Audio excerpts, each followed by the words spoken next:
তাই ভগবান তিনটে ভাব নিয়ে দেখালেন জগৎকে, ভাব, কান্তি আর বিলাস। আমি কোথায় ছিলাম, কোথায় এলাম, আর শেষের দিন আমি কোথায় গেলাম, কোথায় গিয়ে তাহলে আমি একদিনে জগতে ছিলাম। আমি কোথায় ছিলাম বলো, আপন আপন গুরুর কাছ থেকে জানতে হবে। আমি যে কোথায় ছিলাম পৃথিবীতে বলার কারো ক্ষমতা নেই। আমি যে মায়ের জঠরে এলাম তার আগে কোথায় ছিলাম, তাই না মা? আমার তো কোনো অস্তিত্ব ছিল না। আমি যত আত্মীয় বউ ছেলে মেয়ে এই দেশে যেতে পেয়েছি। শাস্ত্র বললো একা এসেছো, মাঝখানে যে তাল গোল পাখি সংসার পাঠিয়ে মায়ার মধ্যে ডুবে আছো, এই সবাই তোমার একদিন বিদায় করে দেবে, সেদিন তোমার একাই যেতে হবে। একা এসেছো, একাই যেতে হবে, সঙ্গের সাথী কেউ হবে না।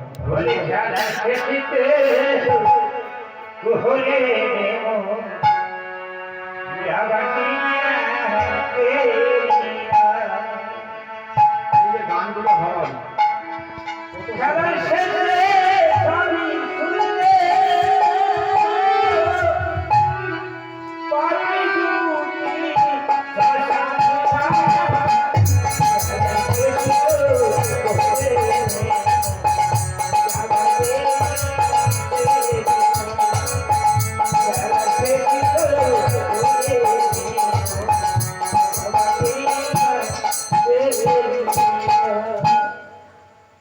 শেষ করে আমরা চলে যেতে। আজকে আমি রাজার পোশাক পরে মাঝদিয়ার বাজারে রাজার অভিনয় করছি। যখন আমার অভিনয় শেষ হয়ে যাবে তখন এই পোশাকটা খুলে দিয়ে আমায় চলে যেতে হবে। কোথায়? আমি যার কাছ থেকে এসেছি তার কাছেই চলে যেতে হবে। যার কাছে প্রতিশ্রুতি বদ্ধ হয়ে এসেছি তার কাছে আমার ফিরে যেতে হবে। তাই বলো, তুমি কোথায় ছিলে, কোথায় এলে, আর কোথায় চলে যেতে হবে? তুমি কি একবারও গরু ধরে গেলে? হরিবল হরি। তাহলে আমি ছিলাম বাবার মস্তকে।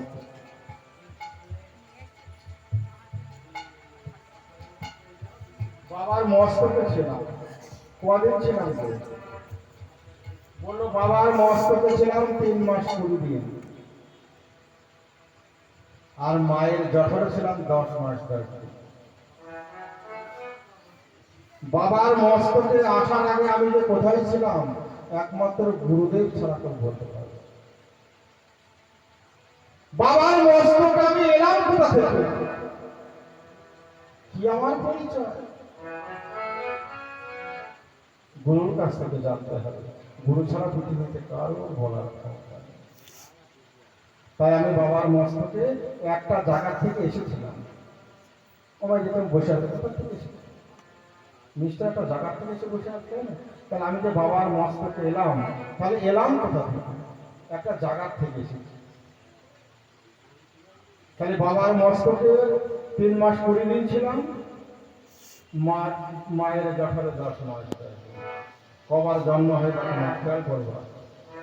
আমরা তো বলি আজ আমার ছেলে জন্মদিনে তো চলো অনুষ্ঠান করতে হবে, আত্মীয় স্বজনকে ডাকতে হবে। কিন্তু তুমি কি জানো তোমার ছেলে কবার জন্ম হয়েছে? যেদিনকে বাবার মস্তকে এলাম ওই দিন একদিন আমার জন্ম হয়েছে।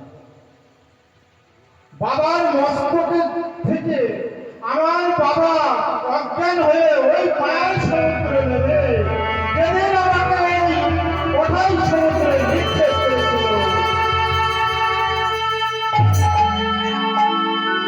হরিবল হরিবল, সেদিন আমার একবার জন্ম হয়েছে।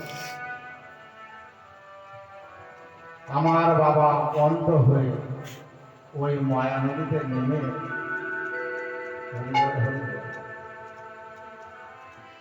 আমার হৃদয় একবার বুঝিতে পারে, মাথা